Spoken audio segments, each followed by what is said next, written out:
राधे राधे दोस्तों। आज हम पढ़ेंगे पदार्थ क्या होता है। पदार्थ द्रव्य या इसे मेटर्स कहा जाता है। पदार्थ क्या होता है? प्रत्येक वस्तु जिसका स्वयं का द्रव्यमान हो तथा स्थान घेरती हो क्या कहलाता है? पदार्थ कहलाता है ना। तो दोस्तों, प्रत्येक वस्तु जिसका स्वयं का क्या होना चाहिए? कुछ ना कुछ द्रव्यमान होना चाहिए और वो वस्तु क्या करती हो? स्थान घेरती हो।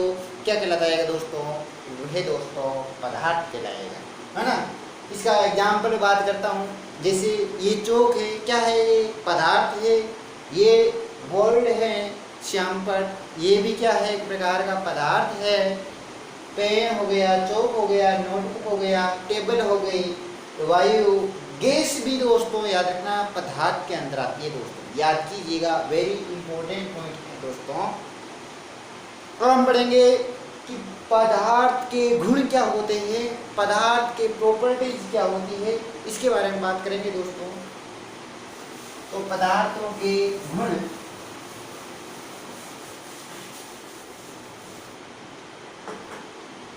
गुण की बात करता हूँ तो पदार्थों के गुण, तो दोस्तों पदार्थों में प्रत्येक पदार्थ का कुछ न कुछ द्रव्यमान होता है, आयतन होता है और घनत्व होता है ना।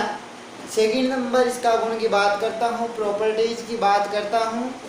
तो दोस्तों पदार्थ होता है अवयवी कणों से मिलकर बना होता है और यह अवयवी कण परमाणु, अवयवी कण किससे मिलकर बना है? बात ध्यान रखना दोस्तों, अवयवी कण, पदार्थ अवयवी कण से मिलकर बने होते हैं और ये अवयवी कण परमाणु से मिलकर बना हो सकता है, अणु से मिलकर बना हो सकता है या फिर आयन से मिलकर बना हो सकता है। सेकंड नंबर पॉइंट हो गया ये। थर्ड नंबर पॉइंट हो गया प्रॉपर्टीज का कि अवयवी कण के मध्य अंतर आणविक आकर्षण बल पाया जाता है। अवयवी कणों के मध्य क्या पाया जाता है? अंतरा आणविक आकर्षण बल, अंतरा आणविक आकर्षण बल।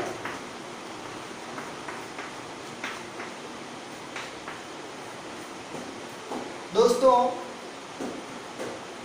अवयवी कणों के मध्य इसमें अंतरा आणविक आकर्षण बल पाया जाता है जो निरंतर पदार्थ में गतिशील रहते हैं। पदार्थों की अवयवी कणों के आधार पर पदार्थों की मूल 3 अवस्थाएं होती है। याद रखना, वेरी इंपॉर्टेंट पॉइंट है कि मूल अवस्था पूछे तो 3 अवस्था बतानी है या पदार्थ की अवस्था पूछे तो 5 अवस्था बतानी है। तो पदार्थ की मूल अवस्था की बात करूं तो अवयव कण के आधार पर मूल अवस्था 3 प्रकार की होती है। ठोस, सेकंड नंबर द्रव्य और थर्ड नंबर गैसेज। जबकि आपको पूछे पदार्थ की अवस्था तो पदार्थ की अवस्था जो आगे वैज्ञानिकों के अनुसंधान के दौरान 2 और प्रकार की अवस्थाएं खोजी गई, वो है दोस्तों याद रखना, एक तो है 4th number plasma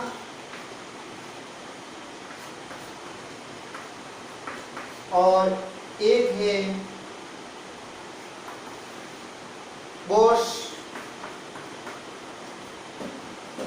Einstein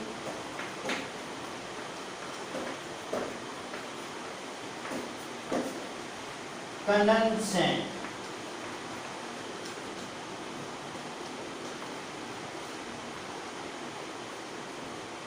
Bose Einstein कंडेंसेंट। दोस्तों याद रखना, पदार्थ की अवस्था पूछे तो आपको बताना है 5 अवस्था, जबकि आपको मूल अवस्था पूछ लिया जाए तो 3 अवस्था बतानी है। एग्जाम में पूछा जाता है कि मूल अवस्था, तो मूल अवस्था 3 होती है, जबकि केवल पदार्थ की अवस्था पूछे तो 5 बतानी है। फर्स्ट हम पढ़ेंगे पदार्थ की अवस्था में ठोस अवस्था। ठोस अवस्था क्या होती है? याद रखना दोस्तों, ठोस अवस्था में अवयवी कणों के मध्य अंतराणविक बल का आकर्षण बल का मान अत्यधिक होता है। क्या होता है? अवयवी कण के मान क्या होता है? अवयवी कणों का मान अंतराणविक आकर्षण बल का मान क्या होता है? ये अंतर अवयवी कण है, इनके मध्य अंतराणविक आकर्षण बल है वो क्या होता है? कणों के मध्य अधिक होता है ना। और इसकी बात करता हूँ दोस्तों, तो दोस्तों ये असंपीड़ित होता है, यानी इसको दबाया नहीं जा सकता। जैसे ये गोल्ड है तो मैं गोल्ड को दबा करके संपीड़ित नहीं कर सकता, यानी ये क्या है? असंपीड़ित है। और ठोस होता है दोस्तों, याद रखना, ठोस में बहने का गुण नहीं पाया जाता है एक क्रिस्टलीय ठोस एक कांच को छोड़ करके। दोस्तों कांच होता है अतिस्थित द्रव्य, जो समय काफ़ी गुजर जाने के बाद में कांच होता है क्या होता है? पिघलता है, इसलिए इसे अतिस्थित द्रव्य कहा जाता है, अतिस्थित द्रव्य, है ना। तो ठोसों में बहने का गुण नहीं पाया जाता है, केवल कांच अपवाद है दोस्तों, छोड़ करके कांच को, है ना। अब बात करता हूँ ठोस। ठोस के अंदर श्यामपट आ गया, बोर्ड आ गया, सॉरी श्यामपट आ गया, डस्टर आ गया, चौक आ गया, ये क्या है? सभी बर्फ है, क्या है? ये ठोस है ना। अब बात करता हूँ दोस्तों सेकंड नंबर पॉइंट की, द्रव्य की। द्रव्यों में ठोस की तुलना में ध्यान रखना अवयवी कणों के मध्य अंतराणविक आकर्षण बल का मान थोड़ा सा कम होता है इससे, है ना। और ध्यान रखना द्रव्य में बहने का गुण पाया जाता है और ये भी असंपीड़ित होता है ना। दोस्तों याद रखना द्रव्य में ध्यान रखना श्यानता या विस्कोसिटी पाई जाती है। जैसे श्यानता क्या होती है दोस्तों? ध्यान रखना श्यानता वह होती है जो द्रव पदार्थ और द्रव के मध्य जो बहने का गुण का विरोध करे, यानी किसी सतह पर द्रव्य बह रहा है तो उस द्रव्य का विरोध उत्पन्न करे, है ना, जो रोकने का प्रयास करे, तो सतह के मध्य जो विरोध उत्पन्न करता है वो क्या कहलाती है? श्यानता कहलाती है। यानी द्रव के परतों के मध्य जो विरोध उत्पन्न करे क्या कहलाती है? श्यानता कहलाती है। दोस्तों एग्जाम में पूछा जाता है कि ग्लिसरॉल की क्या होती है? जब हम ग्लिसरॉल है किसी फर्श पर डालते हैं तो तेजी से बहता है, इसके बाद में से अत्यधिक बहता है, इसके बाद में पानी आ गया, है ना। तो इस प्रकार का क्रम होगा, याद रखना दोस्तों। यदि ये क्रम पूछ लिया जाता है तो ये क्रम आपको बताना है ना। अब दोस्तों मैं बात करता हूँ गैसेज की। गैस क्या होता है? द्रव्य की तुलना में इनके मध्य अंतराण्विक आकर्षण बल का मान क्या होता है? बहुत ही कम होता है ना। यानी अवयवी कणों के मध्य अंतराण्विक आकर्षण बल का मान कम होता है और इनके अवयवी कण दूर दूर फैले रहते हैं, है ना। दोस्तों याद रखना द्रव्य को संपीड़ित किया जा सकता है ना। वेरी इंपॉर्टेंट पॉइंट है। सॉरी, गैसेज को क्या किया जा सकता है? संपीड़ित किया जा सकता है ना। गैसेज को संपीड़ित किया जा सकता है। इनका अवयवी कण है जो बहुत ही दूर दूर होता है, यानी गैसेज का अवयवी कण का मान क्या होता है? दूर दूर होता है। अवयवी कण क्या होते हैं? बहुत दूर दूर होते हैं, फैले रहते हैं दोस्तों। इसमें दोस्तों बहने का गुण विसरण विधि के द्वारा होता है। विसरण विधि का मतलब होता है दोस्तों उच्च सांद्रता से निम्न सांद्रता की ओर, है ना। जैसे मैं अगरबत्ती करता हूँ, है ना, तो अगरबत्ती का धुआं है दोस्तों, तो अत्यधिक सांद्रता है धुआं की, अत्यधिक सांद्रता से धुआं निम्न सांद्रता की ओर जाएगा, है ना। तो ये क्या हो गया? गैसेज में यही बहने का गुण होता है ना। अब नंबर 4 की बात करता हूँ कि प्लाज्मा क्या होता है। पदार्थ की अवस्था में प्लाज्मा की बात करता हूँ। प्लाज्मा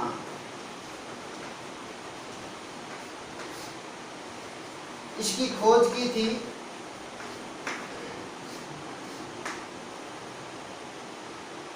खोज और नामकर्ता।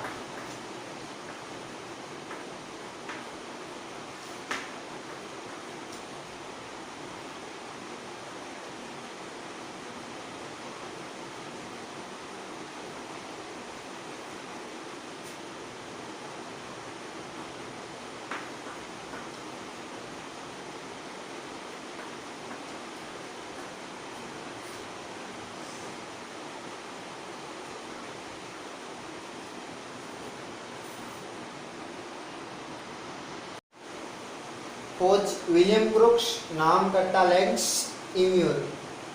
प्लाज्मा क्या होता है?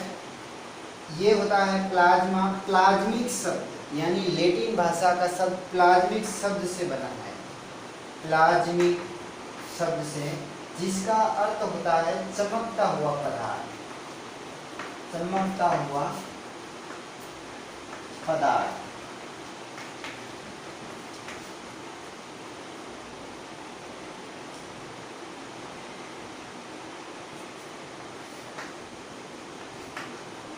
इसमें याद रखना दोस्तों, इस अवस्था में आयन व इलेक्ट्रॉन स्वतंत्र होते हैं, आयन व इलेक्ट्रॉन स्वतंत्र अवस्था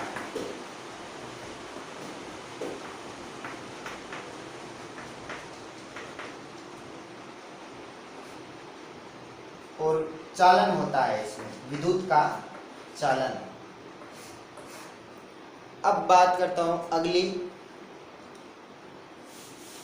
अवस्था की बात करता हूं, यह है बोर्स आइंस्टीन कंडेंसेट। बोर्स, अगली अवस्था है बोर्स आइंस्टीन कंडेंसेट। ये दोस्तों बोर्स आइंस्टीन कंडेंसेट क्या होता है, ध्यान रखना, किसी गैस को उच्च दाब पर उच्च वोल्टता में दाब लगाकर क्या किया जाता है, इसमें वोल्टता प्रवाहित की जाती है ना। यानी किसी गैस को उच्च दाब पर दाब लगाया जाता है, इसके बाद में इसमें वोल्टता प्रवाहित की जाती है, यानी धारा प्रवाहित की जाती है गैस में। तो यह गैस सूक्ष्म क्वांटम परिघटना के कारण ये इस अवस्था में बदल जाती है, जो इस अवस्था को कहते हैं दोस्तों बोर्स आइंस्टीन कंडेंसेट। धन्यवाद दोस्तों।